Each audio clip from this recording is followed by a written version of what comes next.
నేనేం మాట్లాడాను? జరసేపు నువ్వే మాట్లాడు, మళ్ళీ నేను మాట్లాడితే ఇక నా ఛానల్ని తీరుతారు. అయితే నేను రోజు గిరీష్ మాట్లాడేది చూస్తూ ఉన్నా. తన ఫేవరెట్ సబ్జెక్ట్ కాంగ్రెస్ హీన చరిత్ర, తన మోస్ట్ ఫేవరెట్ సబ్జెక్ట్. నేను నిన్న మాట్లాడుతూ అడిగిన, బాబు మరి నువ్వు రోజు కాంగ్రెస్ హీన చరిత్ర అని ఇదే ఉద్యమంగా పెట్టుకొని కాంగ్రెస్ని చంపేస్తా అంటే మరి ప్రతిపక్షం వద్దా? ఏ ప్రజాస్వామ్యంలోనైనా ఏ ఒక్క పార్టీ ఎప్పటికీ అధికారంలో ఉండలేదు. ఇప్పుడు కాంగ్రెస్ ఉన్నదే 3 రాష్ట్రాల్లో. ఇట్లాంటి ఒక పార్టీ మళ్ళీ తయారు కావాలంటే ఎన్ని సంవత్సరాలు పడుతుంది? అసలు సాధ్యమా? కాదు. మన దేశం ప్రజలు అందరూ ఒక విషయం గుర్తుపెట్టుకోవాలి. ఇన్ని రకాల భాషలు, ఇన్ని రకాల వైవిధ్యాలు ఉన్న దేశంలో బీజేపీ అనే ఒక పొలిటికల్ పార్టీ జనసంఘ్ నుంచి తీసుకుంటే ఒక పగడ్బందీగా అస్తిత్వంలోకి రావడానికి 55 సంవత్సరాలు పట్టింది. అంటే మనం దీన్ని సక్సెస్ఫుల్లీ కాంగ్రెస్ని చంపేస్తే మరి ఇట్లాంటి ఇంకొక ప్రత్యామ్నాయ రాజకీయ పార్టీ ఎప్పుడు ఎదగాలి? ఇప్పుడు వీళ్ళని చంపేస్తే ప్రత్యామ్నాయం ఏదో ఆమ్ ఆద్మీ పార్టీ లాంటి, కేజ్రీవాల్ లాంటి దేశద్రోహులు, లంగాలు, దొంగలు వచ్చి కూర్చొని మన దేశ పునాదులు దొబ్బేస్తారు. మనం నచ్చినా నచ్చకపోయినా కాంగ్రెస్కి ఒక వ్యవస్థ ఉంది, సుదీర్ఘమైన చరిత్ర ఉంది. కాంగ్రెస్కి స్వాతంత్రం తెచ్చినాం. అరే మీకెప్పుడు వస్తారా నాయన స్వాతంత్రము? మీరెందుకు గలం ఎత్తారు? మీరెందుకు బందీగా ఉన్నారు? మీకేం లీడర్షిప్ ఎల్లగొట్టినాం అనేది అందరి కలిసేలో కొట్టినాం. దానికి ఏదో మంచి మంచి స్టాల్వర్డ్ లీడర్స్ చేశారు. ఏదో కర్మగాలి నెహ్రూ వచ్చి కూర్చున్నాడు. మీ ఎన్ని రోజులు కాంగ్రెస్ వీళ్ళని మోయాలి? ఎందుకు? ఏం కర్మ మీకు? లీడర్షిప్ లోపం ఉన్నదా? దేశంలో కాంగ్రెస్ పార్టీలో ఎంతో మంచి మంచి లీడర్స్ ఉన్నారు. మన దగ్గర లేరా? శ్రీధర్ బాబు లాంటి ఎంతమంది కాంగ్రెస్ డైనమిక్ లీడర్స్ ఉన్నారు. ఎంతమంది లీడర్లు ఉన్నా ఈ సొట్ట బుక్ ఎవరికన్నా ఉన్నదా? ఇట్లా అదే క్వాలిఫికేషనా? పోనీ నాయనమ్మ లెక్క సేమ్ ముక్కు ఉన్నదా? అదే క్వాలిఫికేషన్ అంటే మనం ఏం చేయలేము. మరి నా లిమిటెడ్ పాయింట్ ఏంటంటే కాంగ్రెస్ పార్టీ ముందు వాళ్ళు స్వాతంత్రం సంపాదిస్తే అది కూడా బలమైన ప్రత్యామ్నాయంగా తయారవుతుంది. ఆమ్ ఆద్మీ పార్టీ లాంటి చీడపురుగు పార్టీల నుంచి దేశాన్ని కాపాడాలంటే కాంగ్రెస్ ఎట్టి పరిస్థితుల్లో చచ్చిపోవద్దు. నేను ఎప్పుడంటే కాంట్రవర్సీ అవుతుందన్నా దేశంలో పోరలందరూ ఇప్పుడు కమెంట్ పెడుతుంటారా దేశమే కాంగ్రెస్ హటావ్ అన్నట్టు. అయితే నేను కాంగ్రెస్ని ఇన్కు హటావ్ నేనేమంట, కాంగ్రెస్ని మొత్తానికి జరిపేస్తే బీజేపీకి ప్రాబ్లం. ఎందుకంటే మనము చీకటిని చూసి భయపడ్డప్పుడు ఆ చిరునవ్వుల్లో లిఖించే ఆ వెలుతురు వస్తుంది చూడు సూర్యుడిది, ఎంత ఆనందంగా ఉంటుంది. ఈ చీకటి గాలు కనిపిస్తేనే వెలుతురుకి వీలుగుంటుంది అని అంట. చలి పెడుతున్నప్పుడు పొద్దున్న ఇట్లా నేను వస్తున్నా అని చెప్పి బగబగ మండే సూర్యుడు బయటికి వెళ్తాడు చూడు, ఆ వామిట్ ఎంత వెచ్చగా ఉంటుంది. ఆ వెచ్చదనం కావాలనంటే వీళ్ళు బతుకుండాలా అని చెప్తా. ఒక ఆస్పెక్ట్ కూడా ఉంది. అపోజిషన్ లేకపోతే కరెక్ట్ ఏ దేశం కూడా నడవదు. ఏ పార్టీ అయినా కొద్ది రోజులకే చెడిపోతుంది. అయితే అపోజిషన్ ఫైన్ అన్న, నాకు మీకు డిఫరెన్స్ ఆఫ్ ఒపీనియన్ ఏడు ఉంటుందంటే ప్రతిపక్షం ఖచ్చితంగా ఉండాలి, అలా డౌట్ లేదు. We are at a common synergy. ప్రత్యేక పక్షం ఉండొద్దు అంట నేను. ప్రత్యేక పక్షం ఇవాళ కాంగ్రెస్ ఐడియాలజీ ఎట్లయిందంటే వంశన్న, కమ్యూనిస్ట్ ఐడియాలజీ కంటే చిల్లరైపోయింది. కమ్యూనిస్ట్ ఐడియాలజీ కంటే దీన అపీజ్మెంట్ వాయిస్ లేదు కదా, వాయిస్ ఉన్నా అలాది ఏకపక్షం అయిపోయింది. అదే కదా, ముస్లింలు వీళ్ళను మించి వేరే ముచ్చట ఉండదు. కాలది ఏడవైనా అందులోనే మురుగుతా అంటారు. వాళ్లకు కుంభైనా త్రివేణి సంగమమైనా ఏదైనా సంకనాకే తత్వమైనా కేవలం appeasement politics. And they have been trying very logically to prove this that they are correct చేసుకునే ప్రయత్నం చేయాలి. ఇప్పుడు మనోడు ఇప్పుడు నేను ఎందుకు వ్యతిరేకిస్తా అంటే మీరు లాజికలీ కరెక్ట్ టెక్నికల్గా నేనేం మాట్లాడుతున్నా అంటే బై ఛాన్స్ మన దరిద్రం దండయాత్ర చేసి ఇగో ఈ పెద్ద మనిషి ఇట్లా గుంజుతా అంటుండు చూడు కాంగ్రెస్ని. నేను అందుకే ఫోటో పెడితే ఎప్పుడు ఇట్లా గుంజుతా అంటుండు చూడు కిందికి మీద దాకా. ఈ గుంజుతా అన్న మొగోడు ఇట్లా ప్రధానమంత్రి ఉండుంటే, ఈయన నేతృత్వంలో మహాకుంభ జరిగినుంటే మనోడు ఏమంటుండే, అరే మిస్ ఇండియాలో బీసీ ఎస్సీ ఓబీసీలను మాట్లాడినోడు మహాకుంభలో ఫస్ట్ ఎస్సీ ఎస్టీ ఓబీసీలు, దాని తర్వాత కులగానే అందరు నిలబెడతా మీ కులం చెప్పాలి, అప్పుడే ముడిగాల. అసలు కాంగ్రెస్ విధానం అది కానే కాదు. ఇందిరాగాంధీది కాదు, రాజీవ్ గాంధీది కూడా కాదు. మరి ఈయన ఎక్కడికి వెళ్ళి నేర్చుకున్నాడో అది ఆ విధానం. $21 million అదేదో ఉన్నట్టున్నది. ఆ డింపుల్ చూసి మనం చాలా సింపుల్ అనుకుంటాం, చాలా డేంజరస్ సింపుల్. అసలు ఎంత మంచిగా హీరో అవుతుండేనా సినిమాలో పోయి ఉంటే. వాళ్ళ అమ్మ ఎందుకు వరకు కూడా చేసింది పాపం, మంచిగా ఎంజాయ్ చేస్తుండే. फिर भी రాహుల్ గాంధీ हार के जीतने वालों को बाजीगर कहते हैं. నువ్వు గెలుస్తావు ఏదో ఒక రోజు. గెలుస్తావు అంటే ప్రధానమంత్రి కాడు, నువ్వు గెలుస్తావు. ఏందనంటే నేను నమ్మిన సిద్ధాంతమే కరెక్ట్ అని చెప్పి నువ్వు గెలుస్తావు ఒకరోజు. ఎందుకంటే నేను అందరు మూతి మీద దాన్ని నిలబడతారు ఒకరోజు. ఈ మాట నేను ఎందుకు మాట్లాడుతున్నా అంటే దాన్ని నిలబడతారు, ఎక్కువ భరించారు అనుకుంటున్నాను నేను కూడా. ఎట్లా భరిస్తారన్నా? ఇప్పటికే నేను మీకు నేను ఎందుకు మాట్లాడుతున్నాను అంటే ఇది చూడండి, శశి థరూర్ ఒక జబర్దస్త్ ముచ్చట పెట్టిండి. ఏమన్నానంటే జహా అజ్ఞానత అంధ హే వహా, మీకు పెడతా ఇది చూడండి. ఆయన జహా అజ్ఞానత ఆనంద్ హే వహా బుద్ధిమాన్ హోనా మూర్ఖత గాంధీ. ఇగో ఇక్కడ రాసిరండి, ములాఖాత్ కే బాద్ శశి ఇక్కడ పెట్టుకున్నా. జహా అజ్ఞానత ఆనంద్ హే వహా బుద్ధిమాన్ హోనా మూర్ఖత. రాహుల్ గాంధీ సే ములాఖాత్ కే బాద్ శశి థరూర్ కి నై. అంటే ఆయన ఏమన్నాడంటే అజ్ఞానం రాజ్యం వెళ్తున్న దగ్గర మన లౌకికం కాదు తర్కం కంటే మంచివాడు జర బుద్ధి ఉన్నోడు. అదే బుద్ధున్నోడు మూర్ఖుడితో సమానం. తర్కంకి స్థానం లేదని అర్థం. తర్కం అంటే మా తెలంగాణలో జర జల్ది అర్థం కాదు. బుద్ధిమాన్ అంటే బుద్ధి. తర్కం అంటే లాజిక్. ఎక్కడైతే హౌలగాడు ఉంటాడో, కరెక్ట్ తెలంగాణలో చెప్తా ఫ్రెండ్స్, ఏడైతే హౌలగాడు ఆడ నిలబడి ఉంటాడో ఆ నేతృత్వం వహిస్తాడో పోని, ఆ హౌలగాడి దగ్గరికి బుద్ధిమంతుడు పోయి నిలబడు మూర్ఖత్వం అని చెప్పి ఆయన రాహుల్ గాంధీ నల్లి మీరు ఏడు సావకూరు పేపర్లో వచ్చిందే పెట్టిన అట్లా ఒక పోస్ట్ చేసిండు. అంటే ఈ మహానుభావుడు ఏం స్టేట్మెంట్ ఇచ్చిండు గతంలో, ముగల్స్ దే బికేమ్ అజ్ అన్నాడు. ముగల్స్ అంటే ఇక్కడికి మన సంపద తీసుకపోలేదట, వాళ్ళు దే బికేమ్ అజ్ అంటే వాళ్ళు అజ్ అంటే ఏందో నాకు అర్థం కాలేదు. వాళ్ళు సంస్కృతం నేర్చుకున్నారా, లేకపోతే వేదపారాయణం చేసారా, మహాభారతం నేర్చుకున్నారా, రామాయణం నేర్చుకున్నారా, మన మీద పర్షన్ రుద్దిండ్రు, మన మీద జజియా వేసిండ్రు, మనము దేవాలయం కట్టుకునే పరిస్థితి లేదు, కనబడ్డ మన ఆడవాళ్ళని ఎత్తుకొని పోయినరు, అది దే బికేమ్ అజ్. ఈ జ్ఞాని ఇంతటి జ్ఞాని, ఈ జ్ఞానే ఇంతటి జ్ఞాని మళ్ళీ ఇగో ఇంతటి అజ్ఞాని. ఈయన కూడా అదే మాట మాట్లాడిండు. మన హిందుస్థాన్ ఏం చెప్తుంది, తెలంగాణ అందరు ఇట్లా చూస్తుంటారు సొట్టబుగ్గలో అని, ఏమో మాట్లాడుతున్నాడు మాకి కిరికిరి అని అనుకుంటారు. ఈ ఫిలాసఫీ ఏంది అని ఇట్లా చేయి చూపించి మైక్ ఇట్లా అంటాడు. మళ్ళీ ఇట్లా అన్నాక ఏందని అనగానే ఫిలాసఫీతో స్టార్ట్ అయింది. ఈ వేదాలంతా ఒక ఇండియన్ ఫిలాసఫీ, ఇంకా సీరియస్ అయ్యి ఇట్లా చూస్తాం, బేస్డ్ ఆన్ ఇస్లాం అని అంటాడు. అరే నీ అమ్మా ఏం కొట్టిండ్రా నాయన, ఉల్టా హాత పచ్చ. Gandhiji learn the ideology of non violence from ఇస్లాం.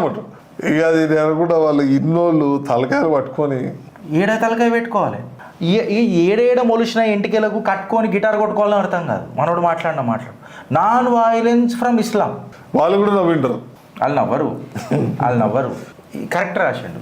జహా అజ్ఞానత ఆనంద హే అజ్ఞానత. ఇప్పుడు నీకే అంటున్నా రాహుల్ గాంధీ. నేను శశి థరూర్ ఎవరి గురించి, మనకే ఇంత ఉంటే నిజంగా కాంగ్రెస్ పార్టీలో ఉన్న ఇంటెలిజెంట్ లీడర్స్ కి వాళ్ళకి అసలు ముళ్ళ మీద ఉన్నట్టు ఉంటుందా, లేకపోతే అసలు ఎట్లుంటుందో వాళ్ళకి టార్చర్ ఎట్లుంటుందో. సరే సీక్రెట్ ఇంటర్వ్యూ ఏదైనా ప్లాన్ చేయాలి. మనోడు మీడియాకే రాడు బాధితుల్ని. అయితే అసలు శశి థరూర్ మీద అంత కోపం ఎందుకు రాహుల్ గాంధీది? ఇప్పుడు మీరు అర్థం చేసుకోరు ఫ్రెండ్స్, నేను కాంగ్రెస్కి అగెన్స్ట్గా పోతలేము, నేను ఏకీభవిస్తున్నా. చలో ఓడిపోయి గెలిచేటోని బాజీగారు అంటారు కదా, నేను ఓడిపోయి గెలవడానికి ప్రయత్నం చేస్తున్నా. కాంగ్రెస్ వల్ల నష్టం లేదనుకో దేశానికి, ఇగో ఈ కుటుంబం వల్ల నష్టం, ఈ ఫేక్ గాంధీ కుటుంబం వీళ్ళ వల్లనే. నా కొడుకే ప్రధానమంత్రి, నా కొడుకే లీడర్ ఆఫ్ ది అపోజిషన్. ఆ మురిగిపోయిన ఏమంటారు మొగిలి పువ్వు కూడా సువాసన జిల్లే అని చెప్తారు చూడు. సమర్థత లేకపోయినా వాళ్ళనే భరించాలి. ఇదే కదా నా ప్రాబ్లం. ఇక్కడ ప్రాబ్లం వస్తున్నది మనకు. ఇవి ఆచరణకు సాధ్యం కానివన్నీ వచ్చి వాగ్దానాలు నోటికి ఏదో బాగి వెళ్ళిపోతాడు. కర్ణాటకలో సస్తున్నారు, ఇక్కడ సస్తున్నారు. ఈ ఏది పడితే అది తులం బంగారం ఇస్తా అంటాడు, అదంటే రిజల్ట్ సపడే కూడా పోతాడు. ఈయన పెళ్లి చేసుకోడు, అందుకు పెళ్లి చేస్తా అంటాడు. అరే ఫస్ట్ నువ్వు పెళ్లి చేసుకో సారు. అరే వాడు ఏమని చేసుకుని మనకు అవసరం లేదు, కానీ ఈ అనాలోచిత వాగ్దానాలను ఇస్తే మన ఆర్థిక పరిస్థితి మన ఏమైనా ఆయిల్ అమ్ముతున్నాం ఆ పైసలు రావడానికి. సోచ్ అని అంటాడు. నాకు సోచ్ అంటే శౌచాలయం గుర్తొస్తుంది, మన విద్యాబల్ అనమాట. నాకు అది ప్రాబ్లం కాంగ్రెస్తో. ఇప్పుడు ప్రాబ్లం ఏంటంటారా, మీరు కాంగ్రెస్ని తిట్టొద్దని అని అంటారు. అయితే నన్ను ఇప్పుడు మీరు కన్విన్స్ చేయరు. నేను ఓటమి ఒప్పుకున్నా, చలో డన్, కాంగ్రెస్ మంచి పార్టీ. వీళ్ళ వల్లనే కాంగ్రెస్ నాశనం అయింది. నేను మంచిదా చెడదా అంటలేను, వేరే ప్రత్యామ్నాయం లేదు మన దగ్గర. నేను ఏమంటాను, let us not be judgemental. By in large we'll accept it for time being at least. వీళ్ళ వల్ల కాంగ్రెస్ ప్రాబ్లం అవుతుందని అంట. కానీ వీళ్ళ వల్ల అవుతుందని ఇలా నోట్లలో పీనుగులు పడ వీళ్ళకి సిగ్గులు సరా లేవు ఈ కాంగ్రెస్. నాకు అర్థం కాదు అదే. ఇప్పుడు బీజేపీ ఎగ్జాంపుల్ తీసుకోండి. అద్వానీ గారు నేను ప్రధానమంత్రి కావాలని ఆయన ప్రయత్నం చేశారు. జగమెరిగిన సత్యం, నేను ఏదో పుట్టించి కల్పించి భారతదేశంలో Kashmir to Kanyakumari attic to Cuttack ప్రతి ఒక్క కార్యకర్త నువ్వు ఇంటికి పోయి రాలిగా మోదీ గారు రావాల్సిందే. బీజేపీలో కార్యకర్తని కాదని ఎవ్వరు కూడా అందలం ఎక్కలేరు, అసలు సాధ్యమే కాదు. నెక్స్ట్ మీరు యోగి గారు కాదని ఇంకొక ప్రధానమంత్రి చేసి చూపించండి, సాధ్యమవుతుంది బీజేపీ లీడర్లకి? వాళ్ళు అనుకున్నా కూడా సాధ్యం కాదు. మరి అది మీ కాంగ్రెస్ కార్యకర్తలు ఒకప్పుడు అంత పోరాటం చేసిన చరిత్ర ఉన్న కాంగ్రెస్ కార్యకర్తలు గులాంలు అయిపోయారు. ఎందుకు సమర్థత ఉంటే? అరే మీరు అన్నది ఒకటి వాస్తవం, మాట మర్చిపోతున్నారు. నేను అపాయింట్మెంట్ ఇయ్య రేవంత్ రెడ్డికి. అరే రేవంత్ రెడ్డి కాళ్ళు కడుకొని నెత్తి మీద నీళ్ళు పోసుకునే కెపాసిటీ లేదు రాహుల్ గాంధీ. అరే రేవంత్ రెడ్డి నా దృష్టిలో హీరో, కాంగ్రెస్ లా హీరో. అరే నేను మైనస్ లలో ఉంటాడు, జీరో కూడా కాదు రాహుల్ గాంధీ. అసలు లేవదు సావదన్న పార్టీ నా ముఖ్యమంత్రికి నాకు నచ్చినా నచ్చకపోయినా నా ముఖ్యమంత్రి అయ్యా, నువ్వు నా ముఖ్యమంత్రికి అపాయింట్మెంట్ ఇయ్య. 3 సార్లు నువ్వు దేశాటన చేసుకుంటా. అందులో ఇంకొకటి గలీజ్ బచ్చలని రాజకీయాలు అంటే ఏంది తెలుసా? మూతి మీద దన్నీళ్ళని ఎలగొట్టిర్రు భారతదేశంలో నుంచి. ఎవరిని? వీళ్ళు పోయి దక్షిణాన పడ్డరు, దక్షిణాన కేరళకు వచ్చారు. ఇవాళ అదే కేరళకి వచ్చిన శశి థరూర్ని అవమానిస్తున్నారు. ఫ్యాక్ట్ ఏంది? శశి థరూర్ ఏమని అన్నాడు? ఆయన ఫ్రాన్స్కి పోయి ఒక వైస్ చైర్మన్ లెక్క ఏదైతే పొజిషన్ తీసుకొని ఏఐ మీద మాట్లాడిండు. ఏఐ రూల్స్ ఫ్రేమింగ్ అప్పుడు భారత్ యొక్క గొప్పతనం ఉండాలా, భారత్ యొక్క ప్రభావం దాని మీద ఉండాలా. ఎందుకంటే ఏఐలా వేరే దేశాలు చైనా, అమెరికా ఎక్సెట్రా వేరే దేశాలు వచ్చేసి రూల్స్ ఫ్రేమ్ చేసిన తర్వాత రూల్స్ ఫ్రేమింగ్ అప్పుడు మనం లేకపోతే ఏఐ వల్ల జరిగే వినాశకానికి మనమే బాధ్యులమవుతాం కదా. మోడీ తీసుకున్నది కరెక్ట్ స్టాండ్ అని అన్నాడు శశి థరూర్. ఇలా తప్పేమున్నది? అంతే కదా. ఇప్పుడు అపోజిషన్ పని ప్రతిదీ అపోజ్ చేస్తా అంటే ఎట్లయితుంది? దానికి సమన్ చేసిర్రు. తండ్రి కొడుకు బిడ్డే పోయిను. దీని తర్వాత సంజయ్ జా కూడా మంచి స్టేట్మెంట్ ఇచ్చిండు. ఏమని ఇచ్చిండో చూడండి మీరు. ఏమని అన్నాడంటే డైరెక్ట్ మెసేజ్ ఇచ్చిండు రాహుల్ గాంధీకి. ఏమని ఇచ్చిండు అని మాట్లాడితే, మీ ఇల్లు చక్కగా చేసుకోండి, కాలిపోయే కంటే ముందు మీ ఇల్లు చక్కగా చేసుకోండి. శశి థరూర్ లాంటి వ్యక్తిని మీరు అవమానిస్తున్నారు అని అంటే, సుదీర్ఘమైన అనుభవం ఉన్న వ్యక్తి Sanjay Jha spokesperson. Even Shashi Tharoor United Nations deputy secretary general. బ్రిటిష్లో ఒక్కొక్క చెడ్డలు ఎట్లా తీసిండానా? మమ్మల్ని లూటీ చేసి మీరు గొప్పోళ్ళు లేరు, లేకపోతే మీ దగ్గర ఏముండే బిచ్చపోళ్ళు అని. రాహుల్ గాంధీ మాట్లాడతాడా పోయి? ఆలు సోనా అని మాట్లాడతాడు. ఏఐ గురించి మాట్లాడంటే కులగానా అంటాడు. శశి థరూర్ కాల్ గోట్ కాడికి వనుకొస్తాడా అని సంజయ్ జా అన్న మాటలకు నేను ఖచ్చితంగా ఇలా ఫస్ట్ టైం నేను కాంగ్రెస్ని సమర్థిస్తున్నా. ఎందుకు చెప్పాలన్నా, వాళ్ళు కరెక్ట్ డెసిషన్స్ తీసుకుంటారు. అండ్ మోర్ ఓవర్ ప్రతిపక్షం ఖచ్చితంగా ఉండాలా, అధికార పక్షాన్ని నిలదీసే తత్వం కూడా ఉండాలా. అప్పుడే కదా కరెక్ట్గా డెమోక్రసీ అని అంటారు. దాన్నే అంటారు కదా. ఎప్పటికీ ఒకటే పార్టీ పవర్లో ఉండలేదు కదా. అంటే రానున్న 100 సంవత్సరాలు బీజేపీ పవర్లో ఉంటుందా? ఎట్లా సాధ్యమవుతుంది? డెమోక్రసీ అన్నప్పుడు ఏదో ఒక రోజు పబ్లిక్ మార్పు కోరుకుంటారు, కరెక్ట్. ఏదో ఒక రోజు వేరే పార్టీ పవర్లోకి రావాలి, కరెక్ట్. అదే పోయి ఆమ్ ఆద్మీ పార్టీ లాంటి వాళ్ళ చేతికి పోతే దేశము ఏంది పరిస్థితి? వాడు అమ్మేస్తాడు తీసుకుపోయి పాకిస్తాన్కి అక్కడిక్కడ. మరి వాడు అమ్మేస్తాడు, చైనాకి అమ్ముతాడు, ఎవరికైనా అమ్ముతాడు. ఇలా సంజయ్ జా కూడా అదే అంటుండు. నేను ఇలా పబ్లిక్లో మాట్లాడుతున్నానంటే కూడా అందుకే శశి థరూర్ లాంటి వాళ్ళు ఇంటలెక్చువల్ అని కాంగ్రెస్ కోసము ఒక స్టాండ్ తీసుకొని తన జీవితాన్ని అర్పించిన ఒక వ్యక్తి. ఆయన ఐడియాలజీ ఏముంటే పక్కకు పెట్టు. కాంగ్రెస్ పార్టీ కార్యకర్త, కాంగ్రెస్ ఐడియాలజీ నమ్ముకున్నాడు, అంటే కాంగ్రెస్ సిద్ధాంతపరుడు, కాంగ్రెస్ని నమ్ముకున్నాడు కదా. సో అట్లాంటి మనిషిని నువ్వు కొంతమంది కోసం మాటలని తాకట్టు పెడతావా? ఇది ఇమ్మీడియట్గా మీరు చేసుకోవాలి. Outstanding parliamentarian. కేవలం ఒక్క స్టేట్మెంట్, అది ప్రధానమంత్రి చేసింది సరైన నిర్ణయం అన్నంత మాత్రాన దానికి ఇంత రచ్చ చేయాలా? దానికి ఆయన అన్నాడు, వీళ్ళు ఏదైతే స్వేచ్ఛ అంటారు, డెమోక్రసీ అంటారు, ఇది స్వేచ్ఛనా? ఇది డెమోక్రసీయా? మరి అంటే మనం మాట్లాడాలంటే కూడా పర్మిషన్ తీసుకొని మాట్లాడాలి. ఏం పర్మిషన్ ఉంటుందన్న?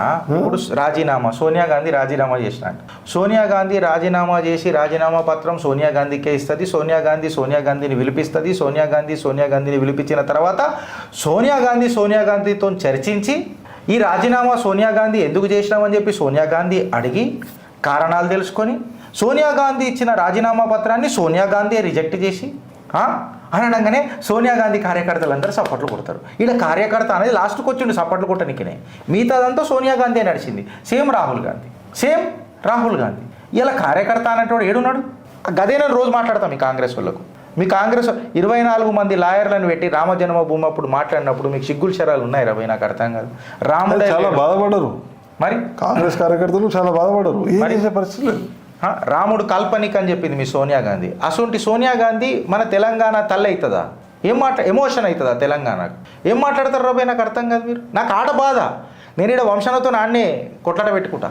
ప్రాబ్లం ఏందనంటే మీరు వీళ్ళతో ఏకీభవించి పోతారు చూడు. అందుకే నేను హీన చరిత్ర అనంట. మీరు when you are accepting a fact about this blunders, you are doing a major blunder then them. వాళ్ళకంటే పెద్ద తప్పు చేస్తున్నావు కదా, నువ్వు తప్పు చేస్తూ చూస్తున్నావు. భారతీయ జనతా పార్టీకి మేము ఏదో సపోర్ట్ చేస్తామని చాలా మంది ప్రయత్నం చేసినారు. మధ్యలో 18 మంది లీడర్లు కలిసి సీతారాం కేసు 18 మంది కొట్టారు బయటికి. సీతారాం కేసుని ఏం చేశారు? 18 మంది కొట్టారు బయట. గులాం నబీ ఆజాద్ బ్యాచ్ మొత్తం ఇప్పుడు శశి తరూర్ ఒక్కడు మిగిలి. శశి తరూర్తో ఒక గంట అయిందన్న 5 నిమిషాలు మాట్లాడమని రాహుల్ గాంధీ ఆయన ఒకటే స్టేట్మెంట్ ఇచ్చానంటే మనకి బౌన్సర్ పోతుంది ఏడుకాడు. అర్థం కూడా కాదు. సరే ఇవాళ నుంచి మేము ఒకటి వంశానికి మాట ఇద్దాం ఫ్రెండ్స్. కాంగ్రెస్ హీన చరిత్ర జర రీమాడిఫై చేసి గాంధీకి గందికి అని చెప్పి మొదలెడదాం. ఫేక్ గాంధీకి గందికి అని చెప్పి మాట్లాడదాం. మీరు దొంగ పేర్లు పెట్టుకొని దొంగ నాటకాలు ఆడుకుంటా అడ్డమైన లంగ మేనిఫెస్టోలు చేసి లంగలుచ్చ రాజకీయాలు చూపించుకుంటా ఎవరిని మోసం చేద్దామని అనుకుంటున్నారు అనేది ఇలా ప్రశ్న దేశంలో. నువ్వు కుంభుకోయినావా? నువ్వు బాబర్ గారిని సమాధికి పోతావు. రాహుల్ గాంధీ కుంభుకోయినావా? మల్లికార్జున్ ఖార్గే పోయిండా? ఏ గోత్రం అది? దత్తాత్రేయ గోత్రం. దత్తాత్రేయ కౌల్. మళ్ళీ దత్తాత్రేయ కులపోడు కుంభుకోవాలన్నా వద్దా? కుండల దూకి సావురు మీరంతా మీ నోట్లలో మన్నువాడ గిట్ల తిట్టాల్సి వస్తుంది. మళ్ళీ ఫ్రెండ్స్ ఆలోచిస్తారా లేక అనుభవిస్తారా? భారత్ మాతాకి జై.